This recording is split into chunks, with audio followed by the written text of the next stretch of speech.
A German shepherd emerged from the forgotten rail yard, limping through the icy night, his fur tangled with dust and old scars. I thought I saw No something one was moving near supposed the to third find him car. again. Where? Beneath the rusted train tracks, Shine your through light over stale there again. smoke and bitter cold, 3 officers lay bound and fading, abandoned where no help should ever come. No footsteps approached. I thought I No saw something lifeline moving near waited. the third car. No one believed Where? the dog would return, Shine your light but over he there remembered again. their voices. We have to He get remembered loose. the hands that It's once too showed tight. him kindness. It's coming! He remembered what Somebody it help meant to be us. part of a family. What happened next will restore your faith and loyalty that never dies, and in the miracles God sends, even to the ones the world forgets. I'm at the East Tunnel Junction. Before we begin, tell me where you're watching from, and if you believe hope can still got a find problem. I us need in the backup darkest now. places. Winter pressed hard against the outskirts of Cleveland, a steel-gray sky hanging low over the forgotten railroad, like a heavy breath that refused to warm. Snow and soot mixed into a thin crust across the rusted tracks, leaving behind a place that smelled of abandonment and old echoes. It was the kind of winter that stiffened bones and quieted hope, especially in a neighborhood that the city planners had long stopped pretending to care about.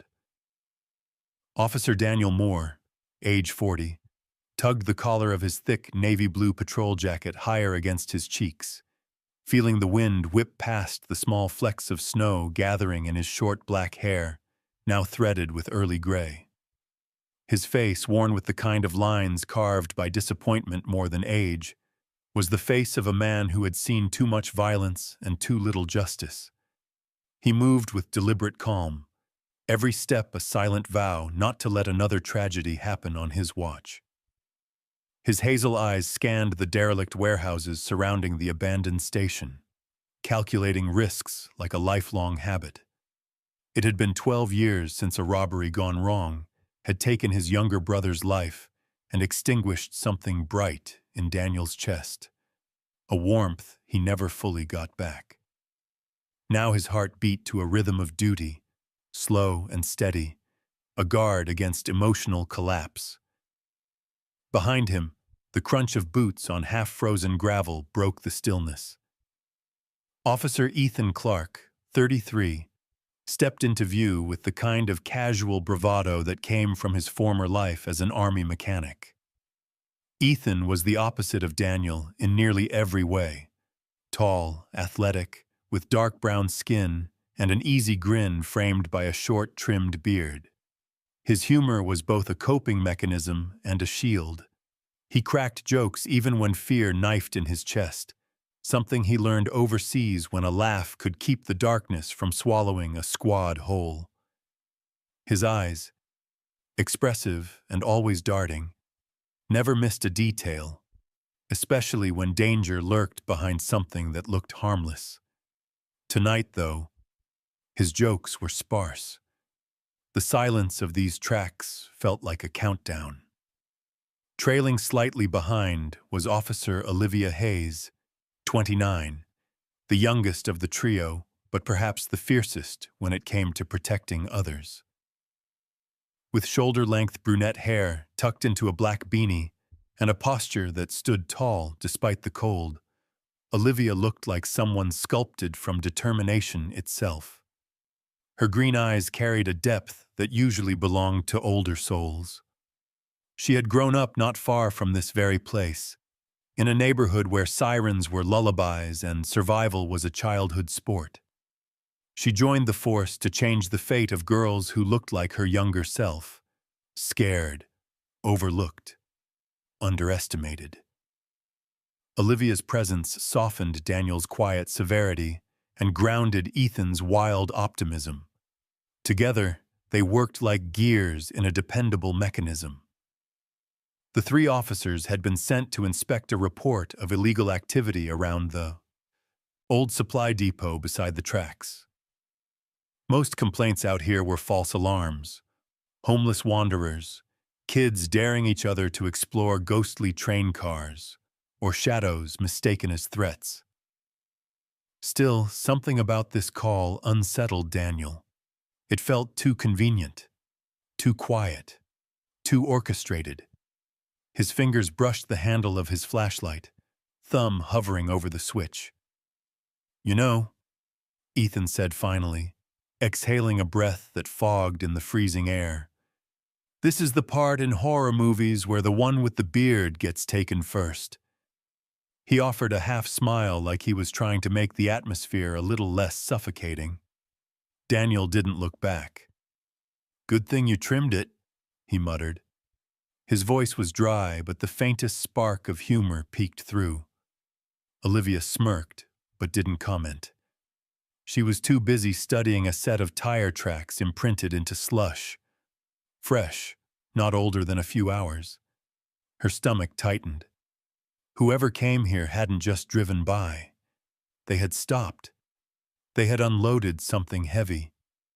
The air vibrated with a distant metallic groan. A wind-pushed reminder that the old tracks still touched the bones of a city that once lived louder.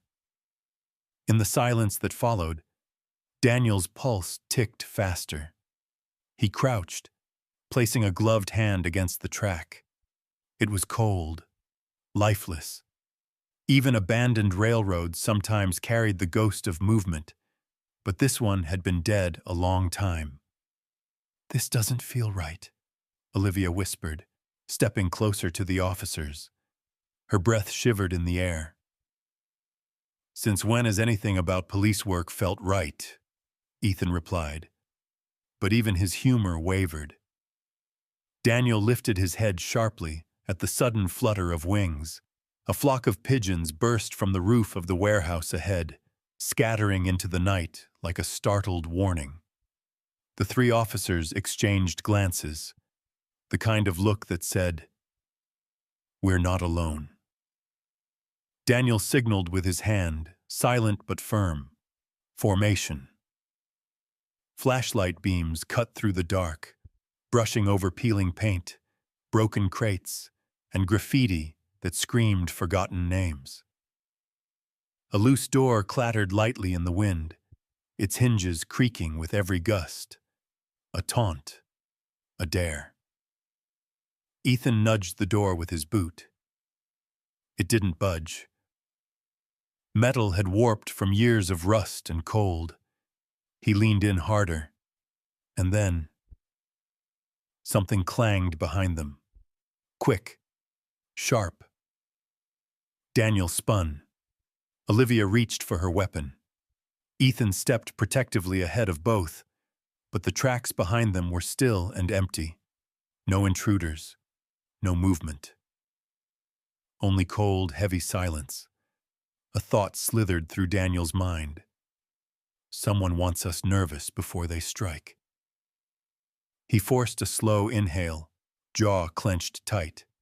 His inner voice, the one shaped by loss, whispered that fear could cloud judgment, and right now, judgment was all they had.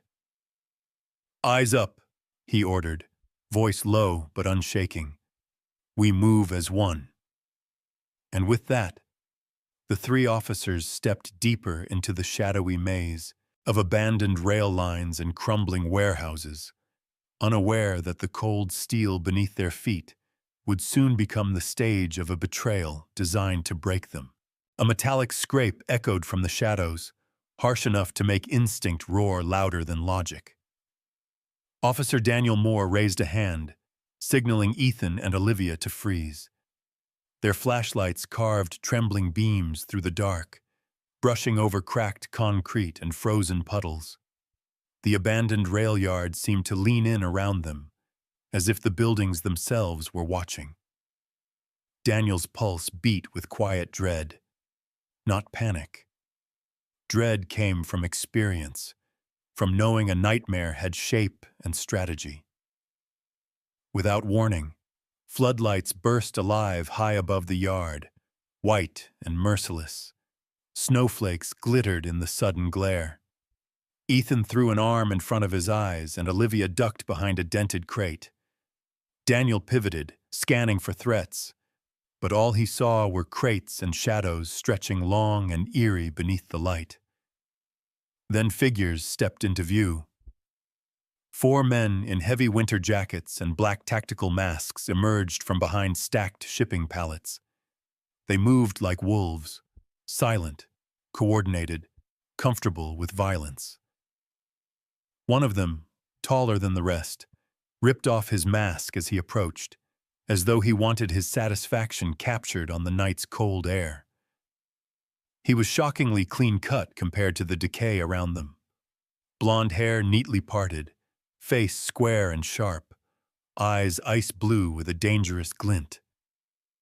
His smile was thin and cruel, like someone who enjoyed having power he hadn't earned. His name was Brett Evans, a disgraced ex-security contractor fired for brutality against suspects, something he always blamed the soft justice system for. His polished demeanor could fool a stranger, but his violent impulses always simmered just beneath his perfect posture. "Well, well," Brett drawled, voice smooth as glass, but twice as cutting. "Right where you're supposed to be." Ethan stepped forward instinctively, fists clenching. "Who the hell are you?" Brett didn't answer. Instead, he lifted a gloved hand in a signal. A canister rolled across the ground. Olivia's eyes widened. "Smoke?" Too late.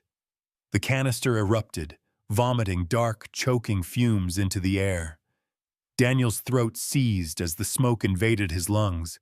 He grabbed Olivia's shoulder, dragging her backward, but another figure, heavier, broader, rammed into him like a battering ram. Mason Pike, a brute with a thick neck and old prison tattoos peeking from beneath his sleeves, laughed as he shoved Daniel into a stack of crates, the officer's skull cracking against metal. Mason was the kind of man who had lived a life of fists and grudges, built like a concrete wall with fists that settled arguments before words ever formed. Ethan swung wildly, landing a punch on the jaw of a third attacker. Ray Doyle, wiry and jittery, face pockmarked like he had survived battles even before this life of crime. Ray snarled, yanked a steel pipe from his belt, and slammed it into Ethan's side. The sound, a wet, sickening thud, tore a curse from Ethan's lips as he stumbled, gasping. Olivia tried to draw her weapon, but smoke blurred everything. Coughing, eyes burning, she felt someone grab her wrist. A woman stepped forward from behind Brett, moving with a cold grace that felt almost theatrical. She was tall, slim, wrapped in a long charcoal coat that swayed like a curtain when she walked. Her hair was silver blonde, cut sharp at the shoulders, and her features were carved with elegant cruelty. High cheekbones, thin lips, and eyes like polished marble. Elena Brooks, once a forensic specialist, now a mastermind for hire. Fired for falsifying evidence in exchange for bribes, she reinvented herself as someone who could break systems instead of working for them. Calm, calculating, a predator with a scientific precision in everything she touched.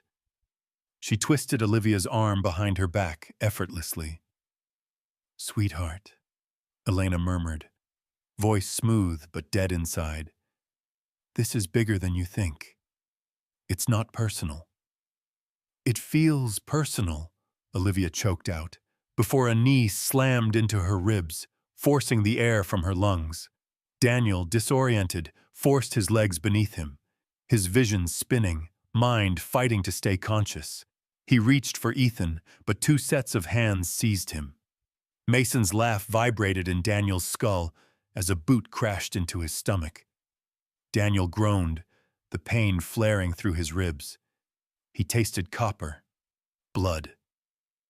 Within seconds, the officers were down, weapons kicked away, knees pressed into their spines. Breath stolen by smoke and fists. Brett crouched beside Daniel, tilting his head almost gently, mockingly.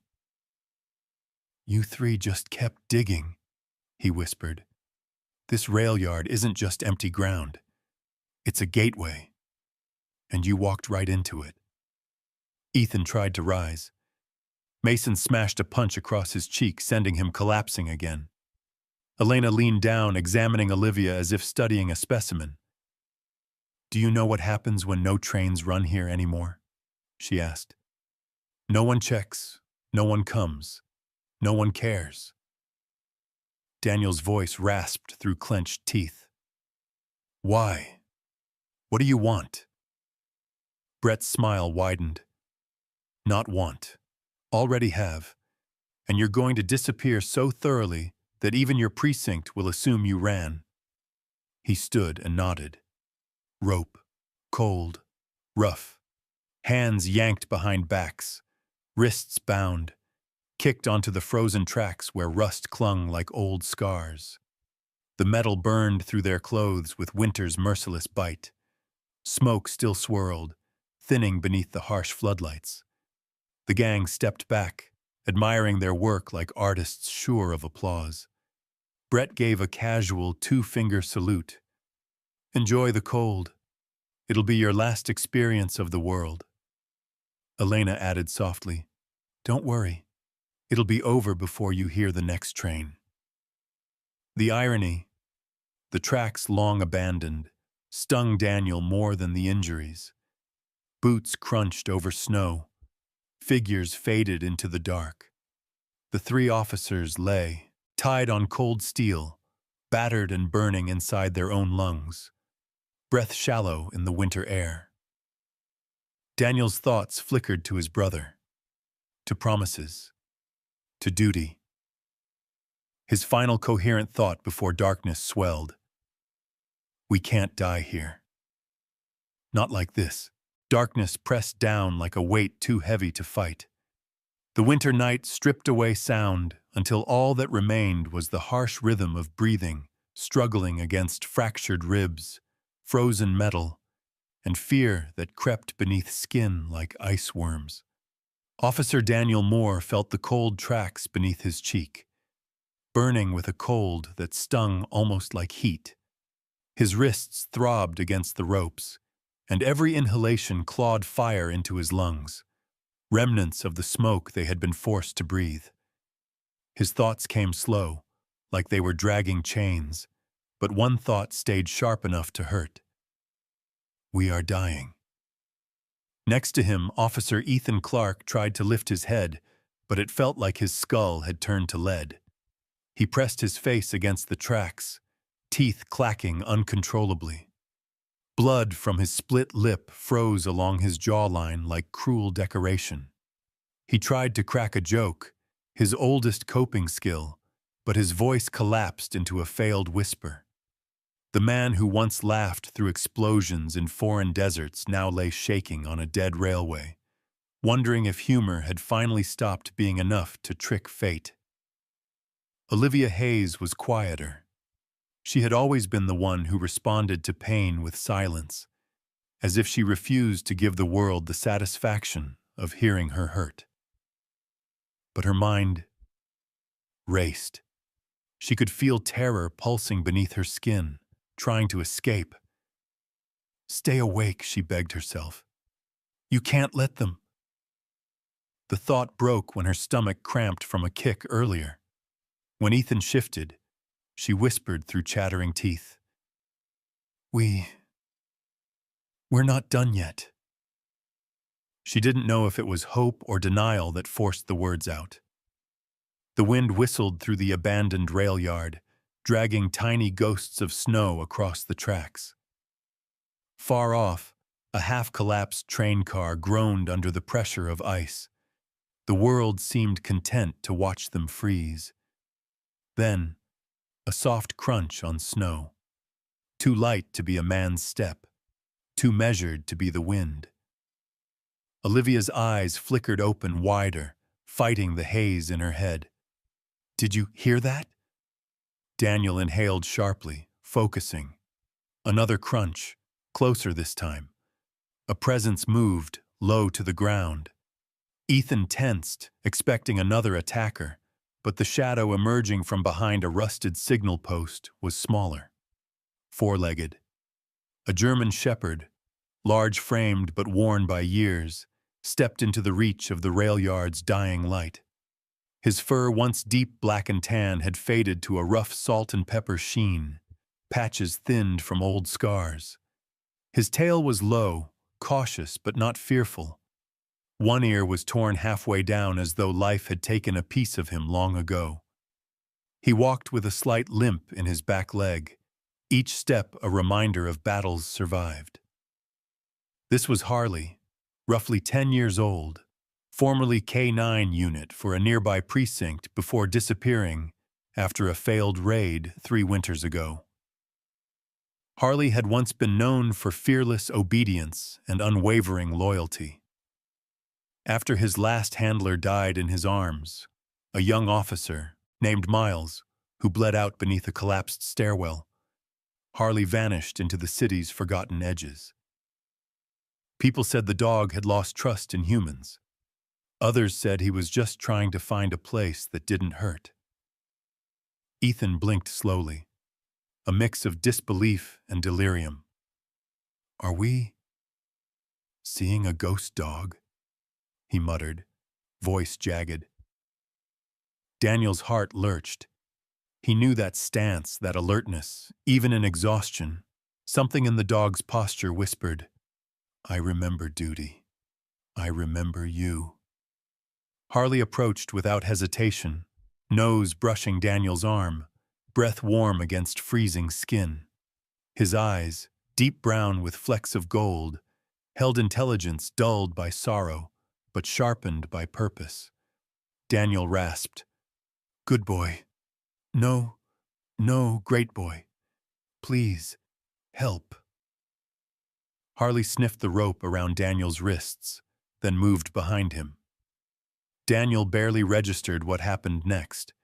Just a sudden tug, pressure of sharp teeth against nylon, then slackness as his hands came free. Olivia gasped a breath of hope that stung more than cold. Daniel coughed violently as he tore the rope away and rolled onto his back.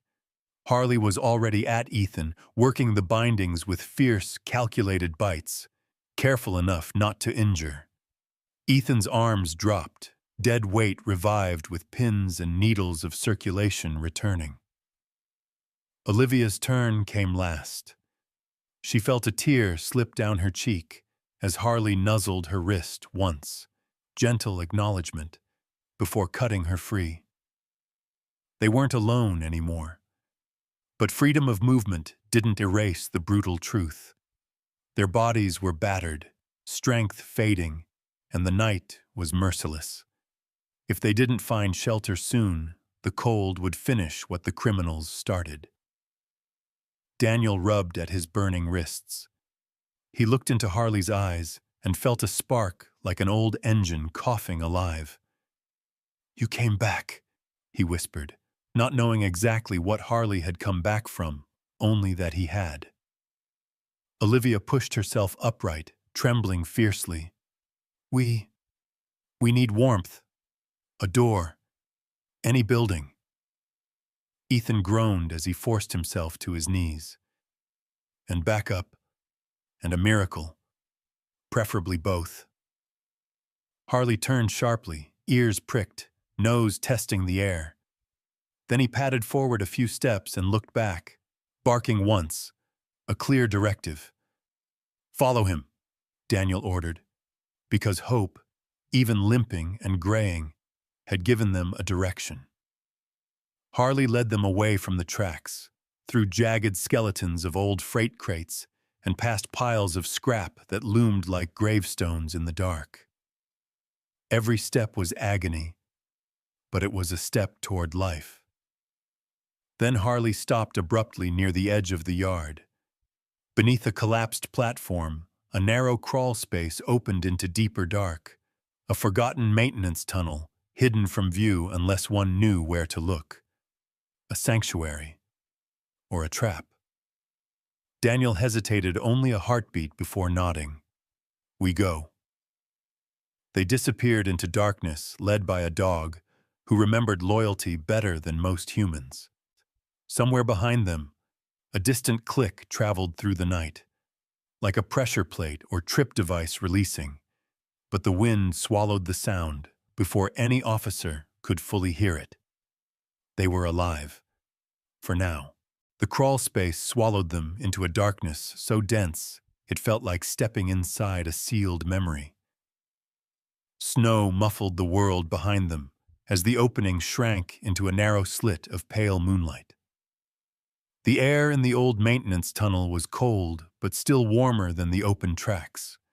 Rusted pipes clung to the walls like the ribcage of some fossilized beast, and every drip of water that echoed from far below sounded like time falling apart.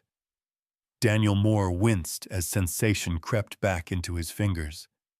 His breath still came sharp from the smoke earlier, but he forced himself to stay alert.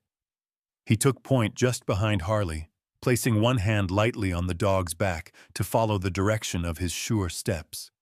In his mind, a silent promise formed. We survive this. All of us. Ethan Clark limped behind, one arm pressed to his ribs where the pipe had crushed muscle and bone. Every movement was a stab of agony, but he refused to slow down. The tunnel ceiling brushed his short curls whenever he straightened too much, and the metallic taste of blood coated the inside of his mouth. It frustrated him. After all the nights he'd fought to survive overseas, he didn't come home just to die like this, forgotten underground. Olivia Hayes stayed close, her green eyes straining to adapt to the gloom. She clenched her jaw against the throb in her chest, where a knee had struck earlier. Her mind spun through possibilities like a detective connecting dots. Criminals, abandoned yard, tunnels, smuggling route, escape network. Something huge. Her instincts screamed that this place wasn't a hiding spot. It was infrastructure. Designed. Used. Harley stopped suddenly, sniffing the air. His tail stiffened. Daniel felt tension rise through the dog's muscles like current through a wire. "What now?" Ethan whispered. Then a switch flicked somewhere deep in the maze. Lights snapped on. Not bright, but enough to illuminate the passage in a jaundiced glow. It wasn't electricity from the city grid. It looked portable, improvised. Someone maintained this place. Daniel froze, eyes narrowing. "We're in the lion's den." A distant hum vibrated through the walls, machinery running behind sealed doors. Olivia followed the sound with her gaze, noticing heavy footprints trapped in the silted dust along the floor. "People come here often," she murmured. Harley growled low, the sound rolling like a warning drum. Voices, footsteps, close. Ethan's pulse spiked as figures turned the corner ahead. Two men in dark coats and knit caps bearing patches of frost. They carried stun batons and walked like night shift enforcers who hated their jobs. When one lifted his head, his face came into full view. Scruffy blonde beard, broken nose healed crooked, cheeks sunken from stress and maybe guilt. His name, stitched crudely on his jacket, was Lance.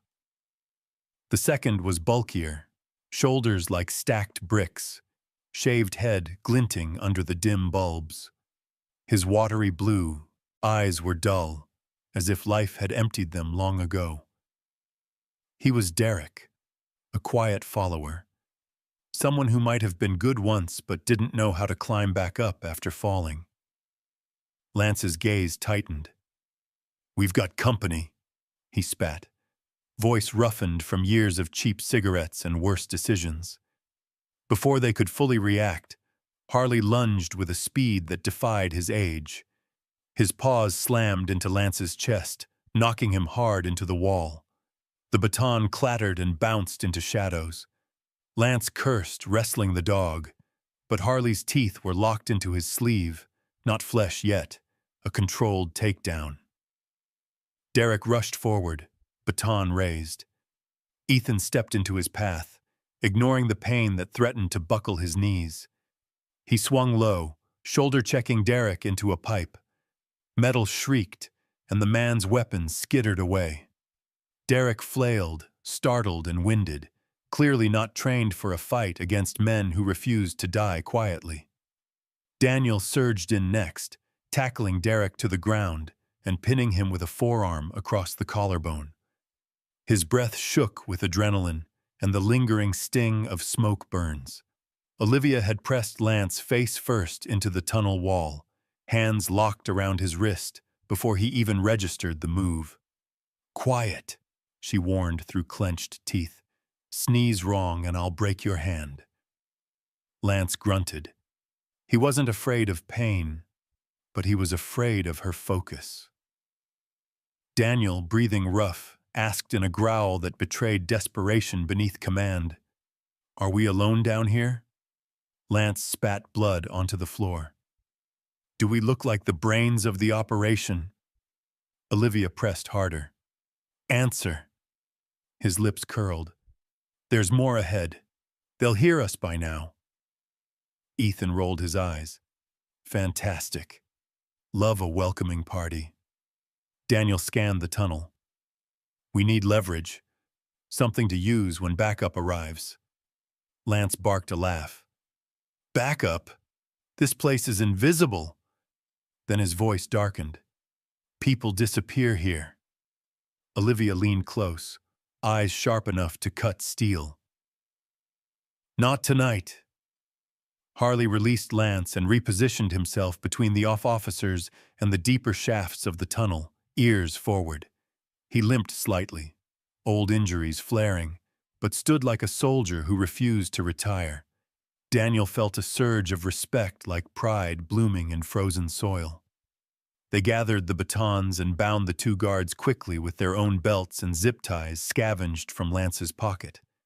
Ethan wiped a smear of blood from his lip and forced a grin. "Now what? Find a sofa and wait for cable installation?" Olivia exhaled a thin breath as a realization struck. This tunnel leads to wherever they store their shipments. Evidence. Survivors, maybe. We can't go back. They're waiting. So we go forward. Daniel nodded once. Fear might have lived in his chest, but purpose stood taller. "Harley leads." As they stepped past the guards, Lance hissed after them. "You're walking into hell." Daniel didn't slow. "Then we'll drag our demons down with us." Harley barked quietly, like approval. Forward into the unknown, where salvation or further doom waited just one turn ahead. The deeper they moved, the more the tunnel felt alive.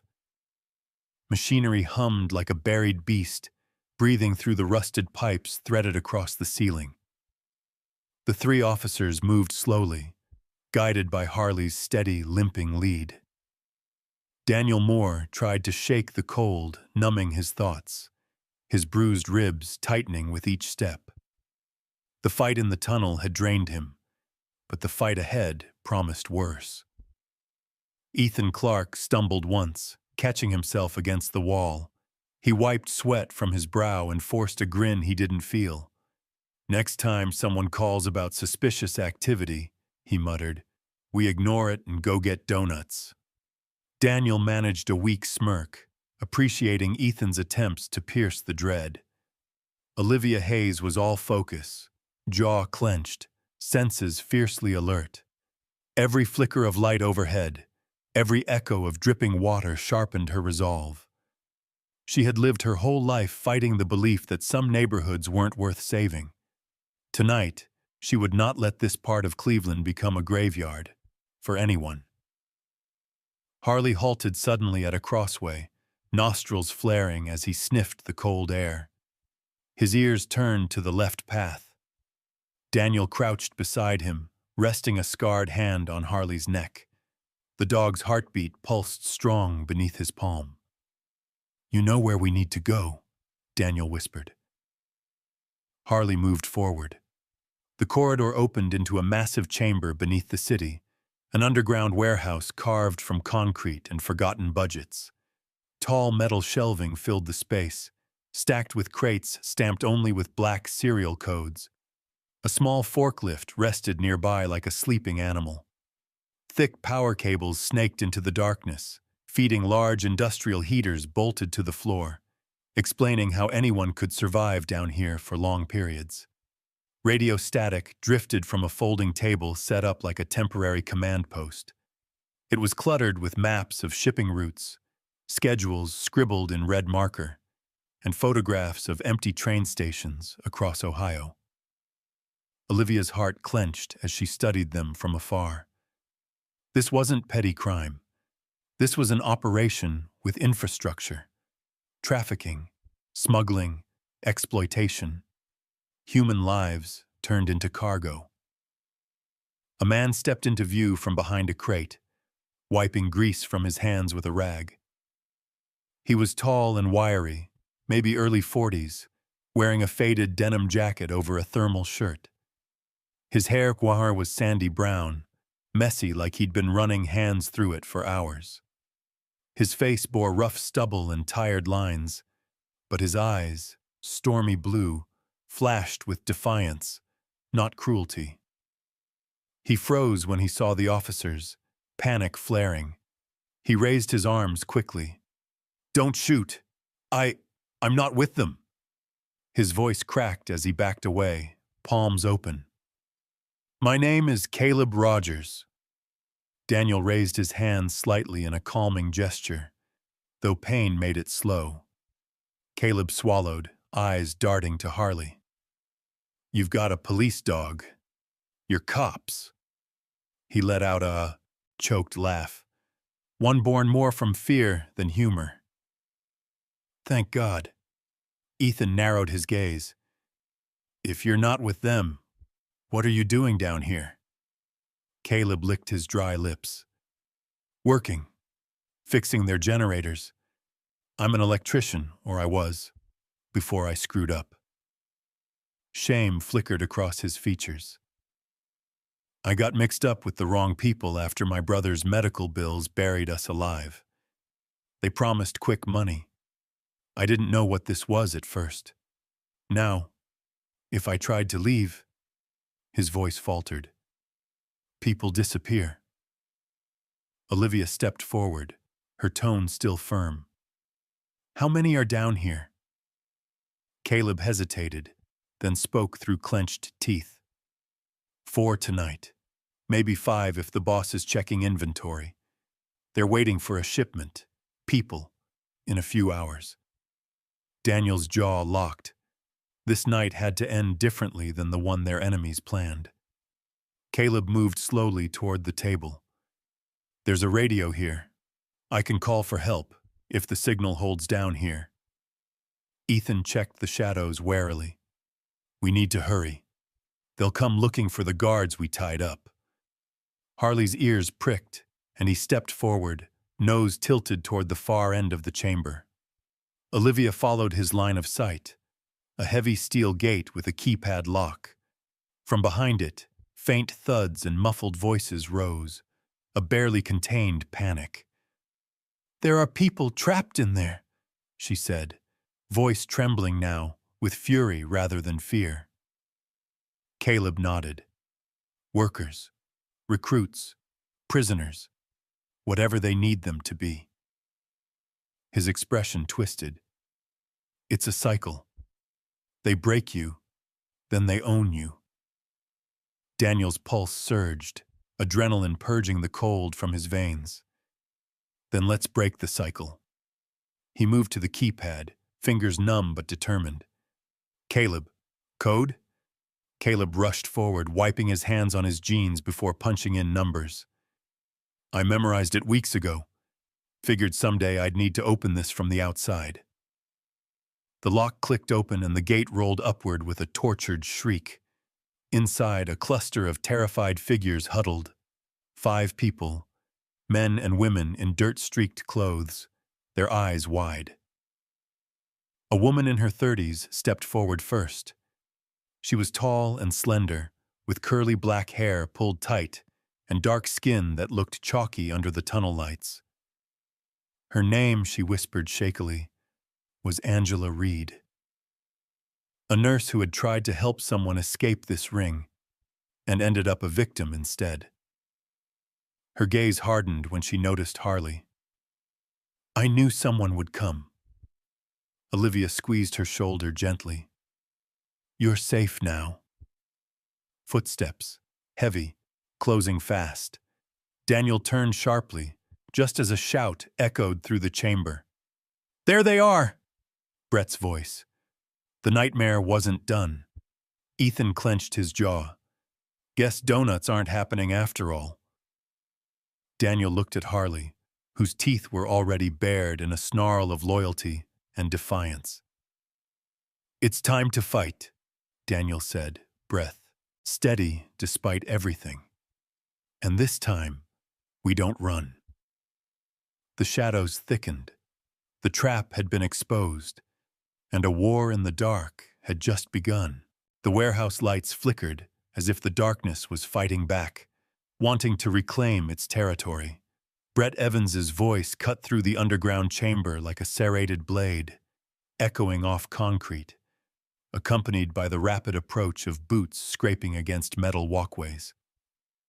Daniel Moore felt his heart seize, not in fear, but in readiness. He stood a few feet in front of the rescued captives, forming a human shield. Harley, panting but resolute, braced beside him with his teeth bared, his stance speaking a vow no dog needed to say aloud. Ethan Clark gripped a stun baton scavenged from Lance earlier. His knuckles whitened, ribs screaming, but adrenaline flushed away hesitation. We survived ambush, smoke, and being left for dead, he murmured. I'm not letting a haircut with a gun take me out now. Olivia Hayes scanned her surroundings, shelving units, forklifts, crates. Her tactical mind sparked ideas faster than the fear could root itself. She spotted a heavy lever on the wall near the heaters. The system likely powered ventilation and structural dampers. A last resort, but it could change everything. Caleb Rogers, still jittery, retrieved a length of steel pipe from the floor. He was no fighter, but desperation could turn a man into a weapon. He noticed Daniel's questioning glance. I'm not running again, he whispered. I'm done letting them own me. The group barely had time to brace before Brett emerged with his crew, Mason Pike towering like a bulldozer fueled by spite, Ray Doyle twitching with the promise of violence, and Vic Kramer, a new enforcer hauling a shotgun. Vic was in his late 30s, built like a compact wall, thick beard speckled with gray, eyes small and mean beneath a brow that seemed permanently furrowed. A jagged scar split across his forehead, a souvenir from bar fights he often started and never lost. He thrived on dominance, following whoever promised him the most chaos. Brett smoothed his coat, perfectly calm in the carnage. I expected you three to freeze to death quietly, he sneered. But you brought friends, including the mutt. How touching. Harley growled, low and primal. Ray cocked his baton. Let's break the dog first. That was all Daniel needed to move. Battle erupted in a crash of bodies and metal. Daniel tackled Ray before the baton swung down. Their impact slammed into a pile of crates, sending dust exploding into the air. Daniel's fist connected with Ray's temple. Once. Twice. Old rage resurfacing like a nightmare. Ray clawed back but lacked the training Daniel had honed through years of restrained force finally unleashed. Mason charged Ethan like a freight train. Ethan barely dodged, his side screaming, but he swung the baton upward, jabbing Mason's throat. The brute stumbled, choking, then swung blindly. Ethan took the blow across his shoulder, nearly collapsing, but he refused the ground's invitation. Sit down, he snarled, slamming the salt baton into Mason's knee until something gave with a nauseating crack. Vic's shotgun boomed, buckshot blasting sparks as it tore into metal behind Olivia. She ducked into cover, chest heaving. Angela and the rescued prisoners scattered behind equipment, trying to stay alive as shrapnel pinged off steel. Olivia spotted another figure, Jonas Hale, a scrawny man in a filthy coat, too frightened to fight, yet too aware of his surroundings to be useless. Late 20s, hollow cheeks, jittery hands. Years of being trapped had carved trauma into his bones. "Jonas!" she hissed. "Help me push that forklift!" He blinked, fear and courage warring in his eyes. With a shaking nod, he shoved alongside her.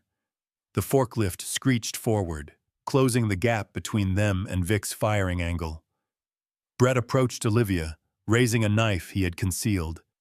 "You officers never learn. You think justice is real."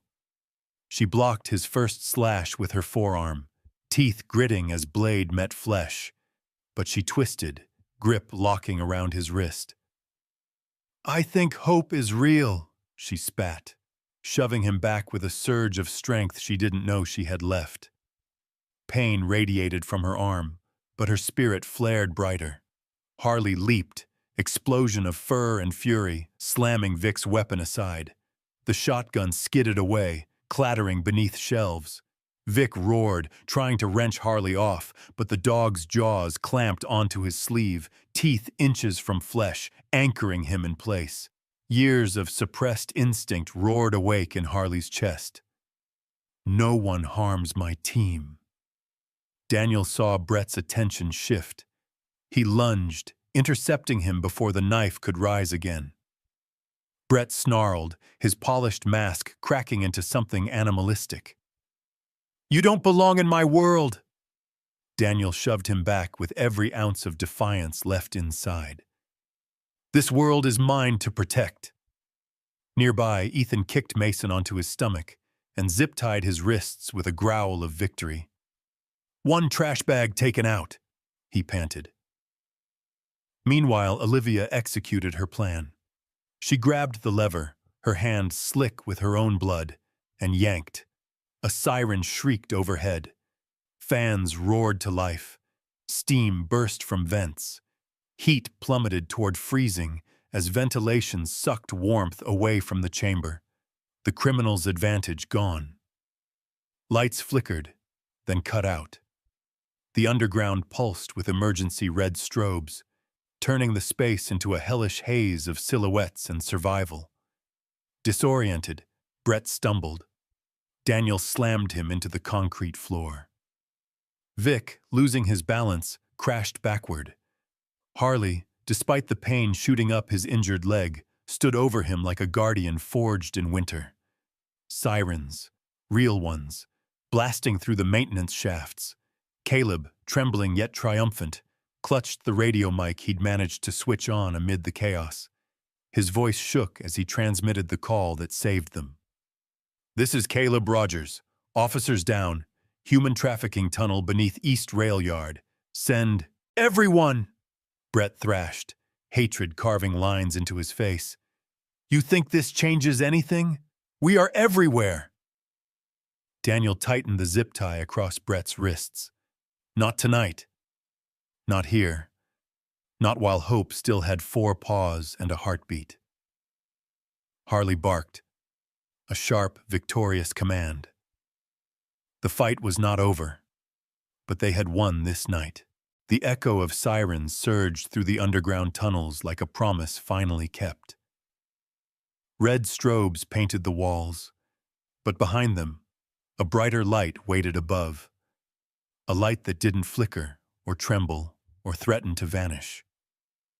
Police rescue teams stormed down the stairwell access at the far end of the chamber, shouts filling the enormous underground space with authority rather than terror. The nightmare was collapsing, and daylight was pushing in. Officer Daniel Moore exhaled, long and shaking, each breath prying open the tight cage around his ribs. He wiped sweat and dust from his brow while holding Brett Evans pinned to the ground. The criminal had stopped struggling, frustration now replacing arrogance. Daniel stared into his eyes, not gloating, but ensuring Brett understood one truth. The world he thought he owned was gone. Ethan Clark leaned heavily against a crate, clutching his ribs. Pain shot like lightning through his body with every movement, but he grinned anyway. The adrenaline was fading, and exhaustion threatened to topple him, yet the sight of uniforms flooding in gave him new strength. Backup finally showed, he whispered, voice thin. Better late than freeze to death never. Olivia Hayes stood tall, despite blood streaking down her arm from the knife slash that still throbbed with fire. Her eyes softened as she saw the rescued captives being escorted by medics. Some were crying, relief breaking them more than fear had. Some held each other's hands like lifelines. And there, leading them with a steady, protective posture, Harley. The German shepherd, though limping badly, guided them with calm authority. Head high, ears alert, tail moving in a slow, assured sway that promised safety. He was bone-tired, every step a groan, but his heart pulled his body forward. Olivia placed a hand on his back as he passed her, and Harley looked up at her with tired eyes that still shone with something fierce. "You did it," she whispered. "You saved us." From behind the officers, Captain Sarah Ellington emerged, a woman in her mid-40s with sharp cheekbones, strong jawline, and short dark hair streaked with silver. Her posture radiated discipline and strength, honed through decades of work in high-risk operations. Her uniform coat snapped with each purposeful step. She had once lost an entire team during a collapsed tunnel rescue years ago, a memory that hardened her resolve, turning every mission into a personal vow. Never leave anyone behind again. Her brown eyes ran over the scene, taking in every detail. "Get those criminals cuffed and the victims topside now," she commanded, voice clear as a bell. She reached Daniel first.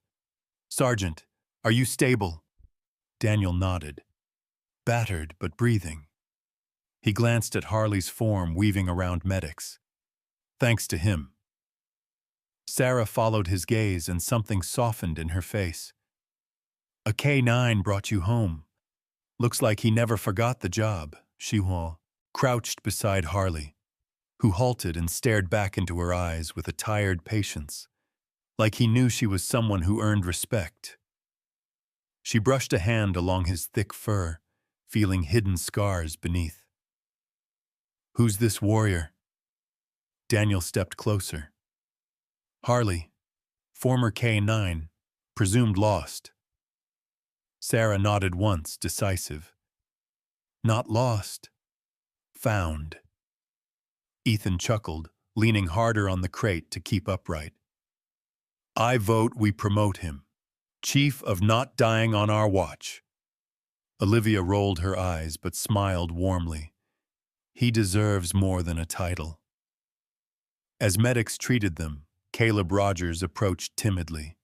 His sandy brown hair clung to his forehead with sweat, and his hands shook as he wrung them together. Guilt clung to him like a second skin. Am I going to prison?" he asked Daniel, voice tiny. Daniel studied him a long moment. Caleb's storm-blue eyes were flooded with remorse. But behind that, something else bloomed. The desire to make things right. "You helped save lives tonight," Daniel said quietly, voice firm but compassionate. "You'll face consequences, but you'll also get a second chance. Earn it." Caleb swallowed hard and nodded. "I will. I promise." Nearby, Angela Reed supported Jonas Hale, who walked as if afraid the ground would vanish beneath him. She was steady, confident, in stark contrast to his trembling form. Jonas whispered something, maybe thank you, maybe disbelief, and Angela squeezed his arm gently. "You're free," she told him, as much a declaration to herself as to him. Ethan couldn't help himself. "Hey, Angela, after all this, can you teach me how not to faint when I see a tiny bit of my own blood?" His grin was clumsy, but honest. Angela blinked at him, then laughed, a fragile sound breaking open into something richer. Hope. Paramedics lifted Harley gently onto a stretcher. He didn't resist, but his paws twitched, ready to return to duty even as they carried him away. Daniel walked alongside, brushing a hand along Harley's back, murmuring, "Rest now. You've done enough." Snow dazzled their eyes as they stepped above ground again. Morning sun pierced through winter's haze, spotlighting the crumbling rail yard. Once a monument to neglect, now a stage for redemption. Police cruisers lined the perimeter, lights flashing like guardians of dawn. Civilians wrapped in blankets sipped warm drinks from steaming cups handed to them by first responders. Captain Sarah stood in the center of the chaos, barking orders that sounded more like promises. Every survivor accounted for, every criminal restrained. Let's get our heroes to the hospital. Daniel inhaled crisp air. "Feels like I'm breathing life again," he murmured. Olivia looked toward the horizon. "The tracks aren't dead," she said softly. "Just forgotten." Ethan winked. "Like us, until we showed them." Later, in a bright hospital room warmed by sunlight, Harley lay on a padded bed, bandaged and clean. His fur looked softer without soot and grime. Daniel entered quietly, arm in a sling, ribs wrapped, steps slow but full of purpose. He placed a new K9 badge, polished bronze shaped like a paw print, on the table beside him. It read, "Harley, forever on duty." Harley lifted his head slightly, tail tapping weakly. Daniel smiled, the lines around his eyes softened by gratitude. "You're coming home with us," he said. "No more wandering, no more being forgotten." Ethan limped in, carrying balloons shaped like bones. "Behold, a celebration fit for a canine legend." Olivia followed with a bag of plush toys. "You get to chew these guilt-free," she teased. Harley huffed, like he approved of the arrangement, and nuzzled Daniel's hand. Outside the window, Cleveland's skyline gleamed against a clearing sky. Snow sparkled under the newborn sun. Sirens no longer sounded like fear, but like victory songs fading into quiet. No one spoken or unspoken, not one soul was left behind. This wasn't the end of their story.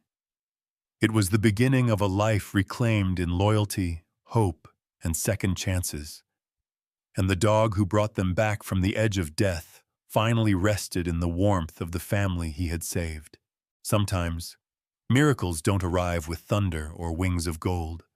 Sometimes, they walk toward us on tired paws, scarred by the past, yet still choosing love. Harley didn't just save 3 officers, he reminded us of something the world often forgets. God never abandons the forgotten.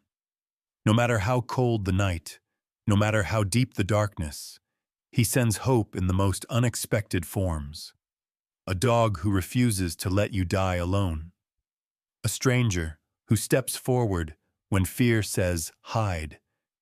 A sunrise that insists on returning even after the longest storm. Maybe you've felt like those train tracks, left behind, overlooked, frozen by circumstance. Maybe you've been waiting for someone to notice you, to rescue you. to remind you your story isn't over yet. Hold on, because God sees you. God hears your breath when it trembles, and He is already sending help. Maybe a friend, maybe a stranger, maybe a loyal guardian like Harley. If this story touched your heart, please share it with someone who might need hope today. Leave a comment below. Tell us where you're watching from, Lick. Subscribe so you never miss another miracle in disguise. And as we close this chapter, let us pray. Lord, bless every soul watching this video. Give them strength in hard days, peace in sleepless nights, and send them a protector, just like Harley when they feel alone. Amen. No one is ever truly lost, not while God is still writing the story.